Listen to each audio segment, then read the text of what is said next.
राम साहब स्वागत है। आ, एक प्रश्न मैं अपने दर्शकों को बता दूं, जो बात शुरू में हो रही थी कि फ्रांस में प्रेस कॉन्फ्रेंस को अवॉइड कर लिए थे मोदी जी। एक चीज समझने वाली यह है कि जो आज हिंदुस्तान में डिफेंस का इंपोर्ट होता है उसमें रशिया के बाद 2 नंबर पे फ्रांस है। अमेरिका केवल 11% है, अमेरिका नीचे है। तो जब अमेरिका अपने 11% के लिए यहां तक प्रेस कॉन्फ्रेंस को मैनेज कर सकता है, तो फ्रांस का तो शेयर बहुत बड़ा है। वो प्रेस कॉन्फ्रेंस अगर मोदी जी कहेंगे नहीं करनी है तो वो नहीं करने देगा या उसको मैनेज करेगा। मेरे एक यहाँ पे एक दर्शक है, वो कह रहे हैं रॉयटर्स के अनुसार यह प्रेस वार्ता पूर्णतः व्हाइट हाउस द्वारा नियंत्रित होती है और इसमें पूछे जाने वाले प्रश्न व्हाइट हाउस द्वारा चुने हुए पत्रकारों से पहले ही ले लिए जाते हैं। मैं अब जॉन साहब को ले रहा हूं। जॉन साहब अमेरिका में है। संदीप पांडे साहब, मैं आपसे आग्रह करूंगा कि अगर जॉन साहब को आप इनका परिचय थोड़ा कर दें, क्योंकि अभी आप मिलकर आए थे, आप इनको मुझसे बेहतर बता देंगे। और भाषा का कोई नहीं है जॉन साहब, अगर आप चाहिएगा तो अंग्रेजी में भी बोलिएगा, कोई दिक्कत नहीं। संदीप साहब। जी जी। जॉन जॉन प्रभुदास जी तमिलनाडु के रहने वाले हैं, इसलिए वो अपनी बात अंग्रेजी में ही रखेंगे। और क्रिश्चियन समुदाय का प्रतिनिधित्व करते हैं। अमेरिका के अंदर भारतीय ईसाइयों का एक संगठन चलाते हैं।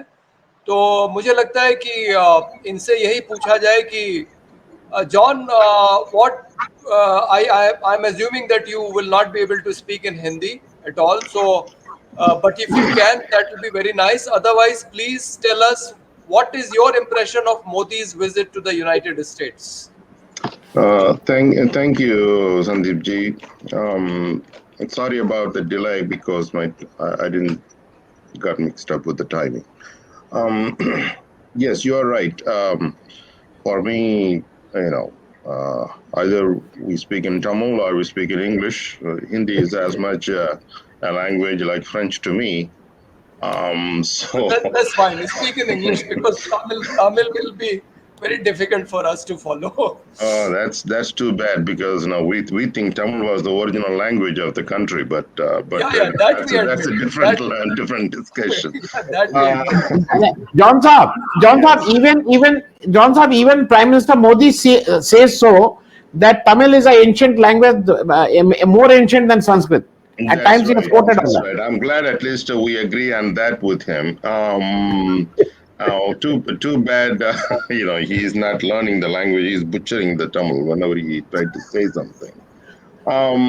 But regarding Mr. Modi to Washington, I was surprised to see that yesterday when I got an email saying that he is going to be speaking, he is going to be addressing or taking questions from the press.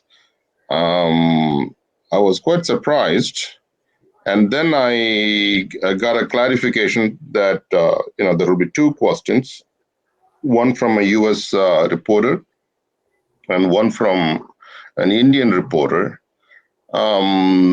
Then we know, okay, the questions are already prepared and they're going to select the reporter to ask the question. So he might have as well not given the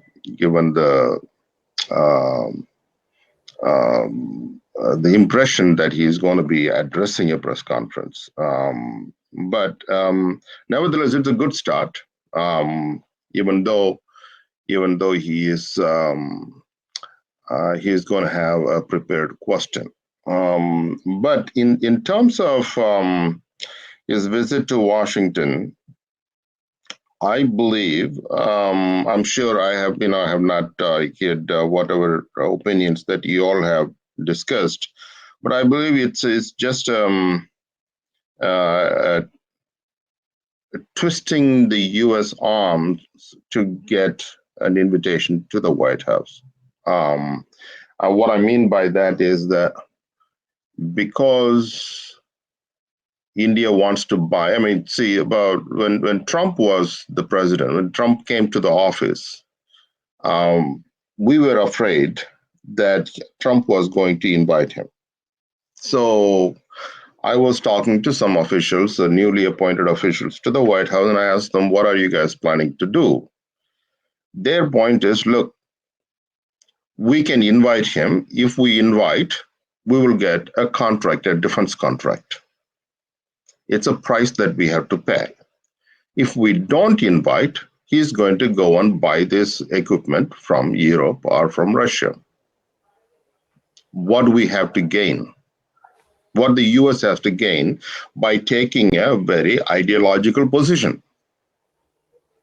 Now, they're looking purely from a commercial perspective.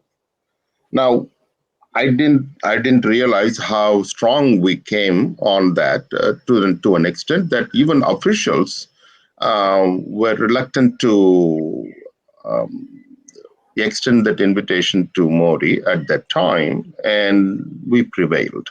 And as an alternate, he did this Howdy Modi in Houston. With Biden, we were very confident that he was not going to invite him because when he was the vice president, Mr. Obama refused to invite him to the White House. You all should remember that when he first came to the White House, to New York, he was just elected prime minister, and he was given a G4 visa to attend the United Nations. It was not an invitation to the White House. He was adamant that it will look for public image, that it will look as if India, US and India are moving apart. And so it is in the interest of that he should be invited to the White House. And it's a long story. He arm twisted Obama to actually come to the White House, but then he totally misread the embracing at the White House and Mr. Obama going to Martin Luther King Jr.'s a memorial with him, unscheduled. All those things he totally misread. I said that a couple of days ago in a meeting here that he didn't know how badly he misread those signals until the Republic Day parade, after the Republic Day parade that year, the following year, in New Delhi, when Mr. Obama gave him a slap on the face. It took 3-4 days for them to realize what hit him, because they did not expect that. When I was asked by some of the his close advisors and as to why, and remember that when Mr. Obama was invited as the chief guest on the Republic Day parade, the convention is that the visiting leader extends an invitation to the head of state of his host country.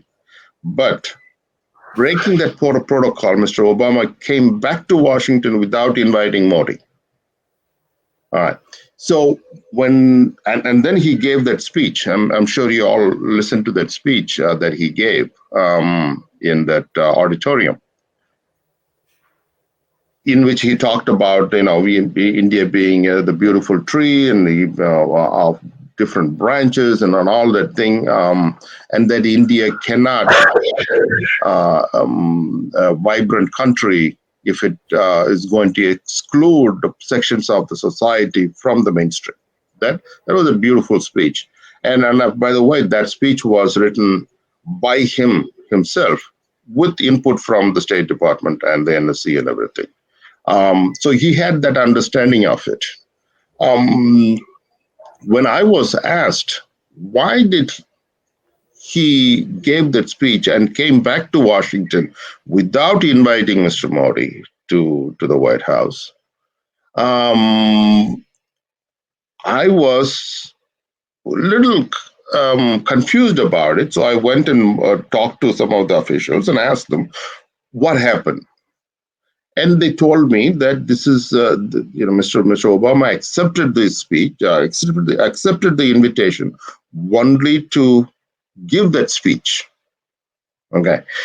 Now, what happened? Evidently, Mr. Modi thought that he had the bear hugging and everything and embracing. He misread, saying that he has developed that rapport, developed that connection with Mr. Obama with the leader of America at the time, without realizing that it is, I'm sure some of you are aware. If you meet with Christian leaders, they would embrace the sinner, right? To give it's an embracing of a soul that has gone really wrong. That's the kind of an attitude that they misread. Now, Mr. Biden himself, in that luncheon that Mr. Biden hosted in the State Department, before which Mr. Obama took him to the Martin Luther King Jr.'s memorial and then dropped him off at the State Department before coming back to the White House. In that luncheon, if you listen to Mr. Biden's speech, he was very critical of his policies, and he kept saying that India is a pluralist. We have to celebrate and all the thing. But again, I don't know whether it's a language barrier.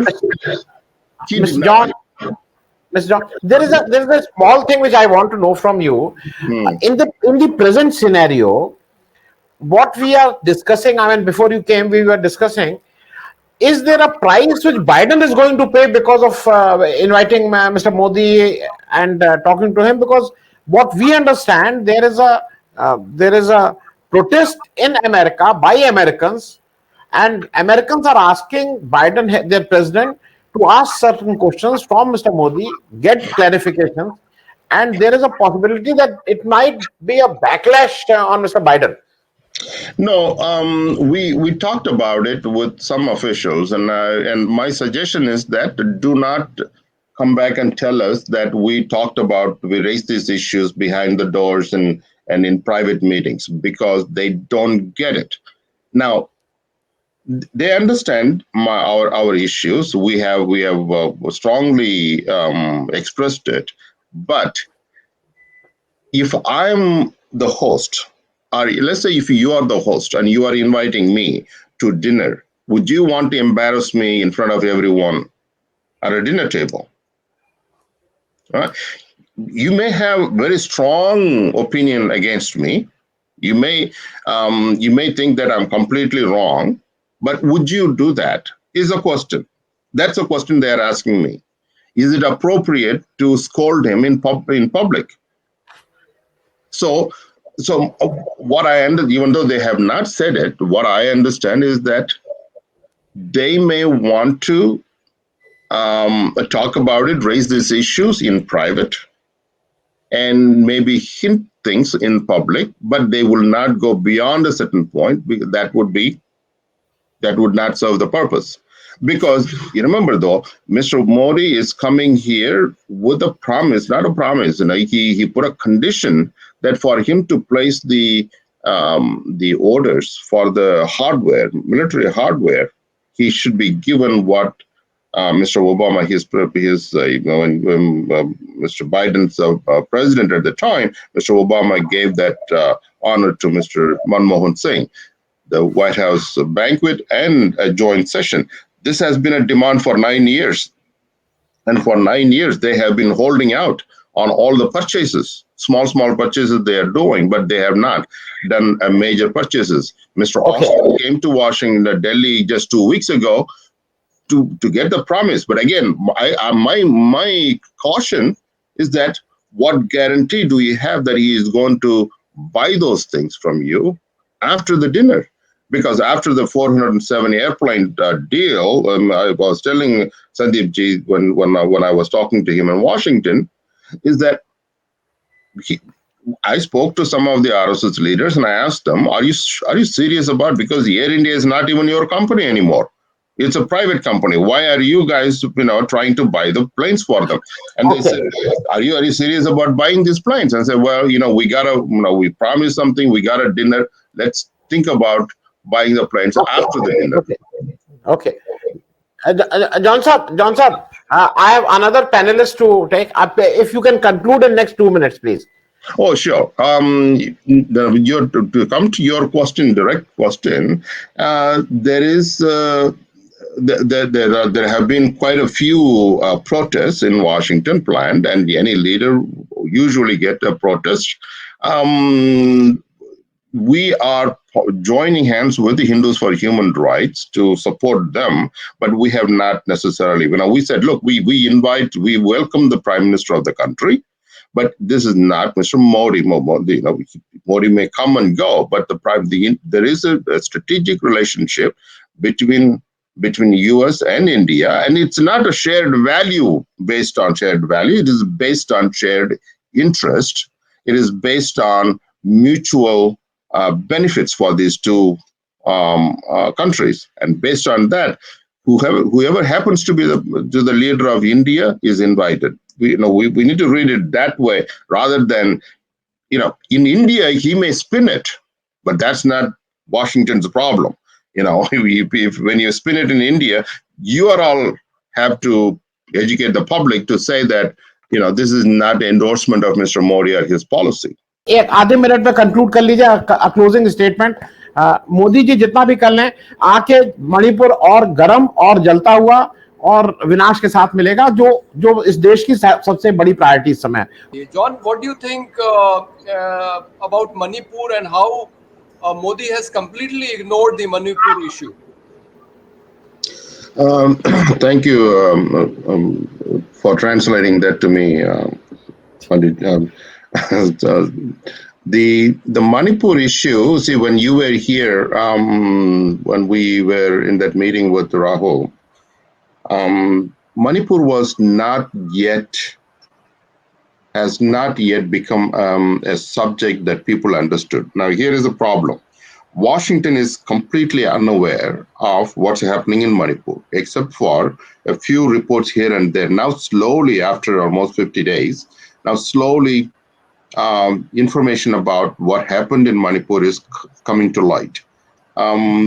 This will take a couple of weeks or so before officials in Washington fully understand the extent of this violence. So we have raised it. Some officials needed a report from us. Unfortunately, I have not been able to put together a report. Cookie people, there is an organization called North American Manipur Tribal Association. They have put together a report, but that's very much from a Cookie perspective. And I have seen some reports from India, from Manipuri Meitei side. That is very much from their perspective. There is not a good balanced report on exactly what happened and what is the reasons and all that thing, which we will be coming out with hopefully in the next week or so. That we will share with officials, and what are the problem that we are running into. When we see a picture, the picture is not geotagged. The question being discussed is whether Modi should have cancelled his US trip to take care of the Manipur problem.